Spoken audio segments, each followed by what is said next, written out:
Hi friends, നമുക്കൊന്നൊരു വചനമായാലോ? കർത്താവേ, നീ ഇവിടെ ഉണ്ടായിരുന്നുവെങ്കിൽ എൻ്റെ സഹോദരൻ മരിക്കുമായിരുന്നില്ല.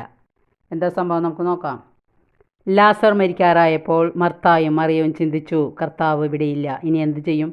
അതുകൊണ്ടാണ് മറിയം പറഞ്ഞത്, കർത്താവേ, നീ ഇവിടെ ഉണ്ടായിരുന്നെങ്കിൽ എൻ്റെ സഹോദരൻ മരിക്കുമായിരുന്നില്ല എന്നുള്ളത്. നാം അറിയണം, മനുഷ്യബുദ്ധിയുടെ ഒരുപാട് ഉപരിയാണ് കർത്താവിൻ്റെ പ്രവർത്തനങ്ങൾ.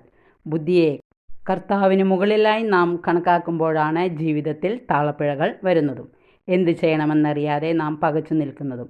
എല്ലാ ആകുലതകളും കർത്താവിന് വിട്ടുകൊടുത്ത് സ്തുതിക്കുക. സാവകാശം ഇനി എന്ത് ചെയ്യും എന്ന ചോദ്യം ഇല്ലാതെയാകും. കർത്താവിൻ്റെ ആത്മാവ് നിന്റെ ജീവിതത്തിൽ പ്രവർത്തിച്ചു തുടങ്ങും. കർത്താവിൻ്റെ മുഖത്തേക്ക് നോക്കുക. ആ പ്രകാശത്തിൽ നടക്കാൻ കർത്താവ് കൃപ തരും. ഈ ആഴമായ ബോധ്യത്തിൽ തകർന്നുപോയ നിന്റെ സ്വപ്നങ്ങൾ പൂവണിയും. വിശ്വസിക്കുക, കർത്താവിനോട് ചേർന്ന് നിന്റെ ജീവിതത്തെ കെട്ടിപ്പടുക്കാം. എല്ലാവർക്കും ഇഷ്ടപ്പെട്ടെങ്കിൽ ലൈക്ക് ചെയ്യണേ. Okay, thank you, by.